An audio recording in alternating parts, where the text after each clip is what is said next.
Is it Wagyu or Wagyu? How do you say that? I need to be able to pronounce it right, or I'm gonna look like a jackass. Wagyu. Wagyu. Hi, welcome to Arby's. What can I get you? Hi, could I have 2 of the Wagyu Steakhouse burgers meals? Would you like the bacon and ranch or the deluxe? The deluxe. What are your expectations?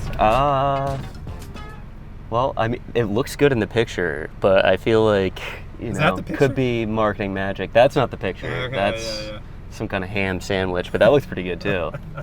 Yeah, I'm not sure. I've only had it on steaks and cheesesteaks. Like, there's a lot of Wagyu cheesesteaks. Yeah, Philly area. Okay. There's the really fancy cheesesteak places will use Wagyu, which seems unnecessary. Excessive.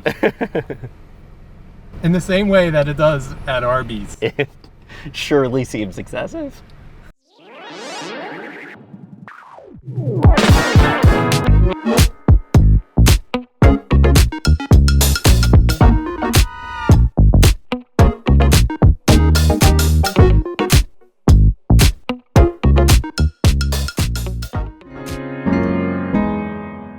Hey everyone, in this video we set out to explore the capabilities of RAW recording on the Canon C70 while also indulging in Arby's Wagyu Steakhouse burger.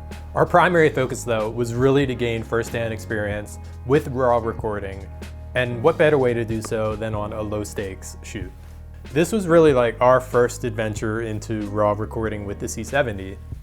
And we're excited to share some of our insights on the workflow and post-production process. We'll also discuss whether or not shooting in RAW is really worth it. Our choice of shooting this at high noon was intentional, as we wanted to maximize the contrast in our scene. Yeah, this is like a pretty challenging lighting situation right now. We're like right around noon, and it's like super bright. There's a little bit of cloud cover that helps, but Yeah, it's pretty direct. filming this in RAW allowed us to capture the scene without blowing out our sky. This is an achievement that might have been unattainable with other formats. Although today's sky lacked a lot of detail, so it wasn't as advantageous in this particular scenario. Let's see what you think of the deluxe Wagyu Steakhouse burger from Arby. Looks pretty good. First bite, first impression.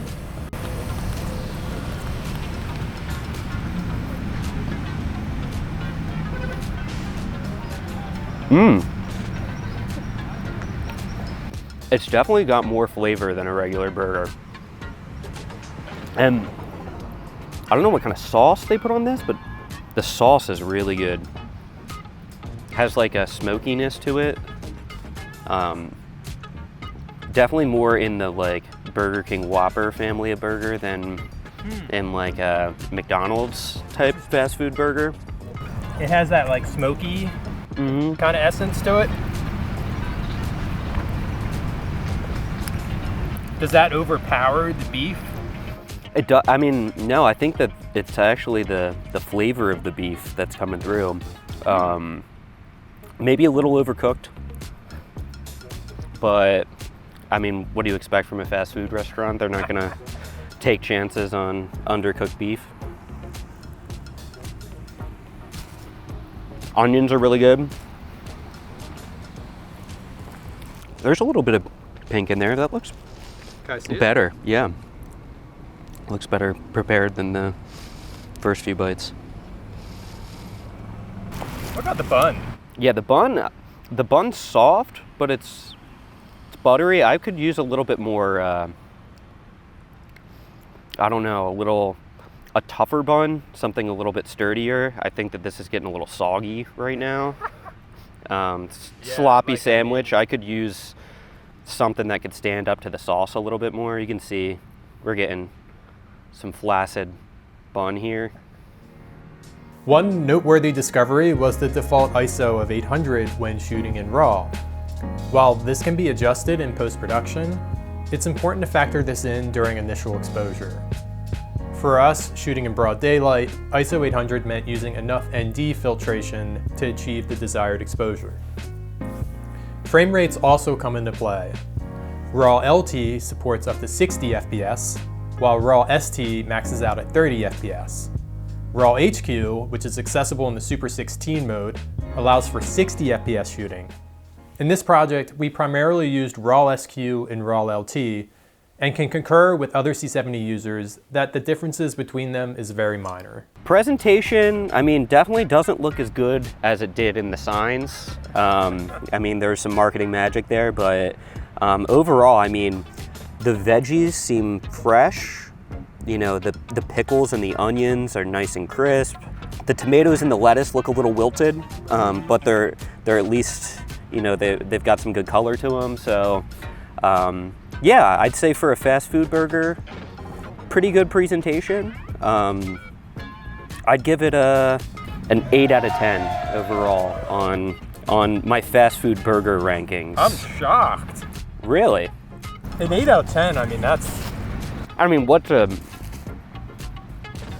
10 in fast food? Like a Red Robin's burger, maybe? Yeah. This is very similar to a Red Robin's burger, Okay. I think. I'm a fan. I was a doubter, I was a skeptic, but I'm sold on Arby's Wagyu Steakhouse Deluxe. The ants, oh my God. Just destroying our food. For those new to editing RAW in Adobe Premiere Pro, altering source recording settings is pretty straightforward. You just click the source button, and from there you can edit a variety of different settings. It's worth noting that Premiere refers to this as exposure, which in reality is more akin to ISO. DaVinci Resolve labels it ISO, which feels more accurate. And in general, I think if you're dealing with a lot of RAW footage, DaVinci Resolve might be your preferred editing software. As you edit adjustments at the source level, you're essentially altering the metadata of the source file, and that impacts all instances on your timeline. In our opinion, this adds an extra layer of complexity to the color grading process, necessitating shifts between the source tab and the Lumetri panel. As I was editing this, there were times when I wanted to make source level adjustments, but also times when I wanted changes to be made to individual clips. In terms of editing performance, working with 4K RAW footage didn't really veer far from our standard workflow. We still created proxies to ensure smooth playback. However, the elephant in the room is definitely the file size. The Arby segment alone clocked in at a whopping 135 gigs.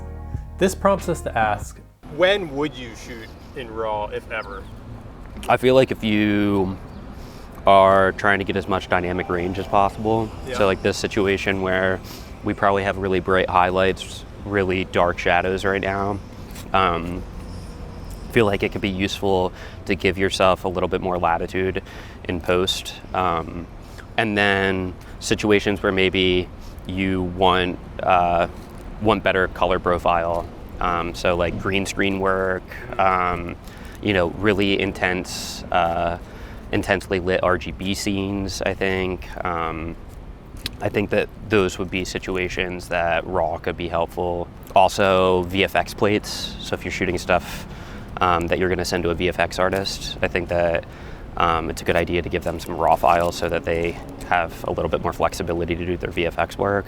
But outside of that, I feel like, you know, I don't know if the juice is worth the squeeze in terms of how large the files are. You know, it's a big bottleneck for post-production. It's a big limiting factor for storage space that you need on, you know, on production day. The Arby's Wagyu Steakhouse burger is a true triumph, a culinary masterpiece showing Arby's dedication to quality and innovation. Oh, wait, I'm supposed to be talking about the editing process of Canon RAW. So I think ultimately the takeaway here is that shooting in RAW may not always be justified to the hefty storage size and added post-production work. Don't get me wrong, Canon's update for C70 users is commendable. Now we have RAW as an option for specific scenarios like intensive color grading or green screen work. Much like the Wagyu burger though, I think it's really a question of whether the effort matches the reward. The word that keeps coming to mind to me is excessive. Surely seems excessive. And I think that in most instances, shooting in RAW will be more than you actually need. We're curious though, Have any of you filmed a project using RAW on the C70? And in what instances do you find shooting in RAW to be beneficial? Let us know in the comments. All right, that's gonna do it for this video. Thanks for tuning in. We hope you found this insightful, and we'll catch you next time.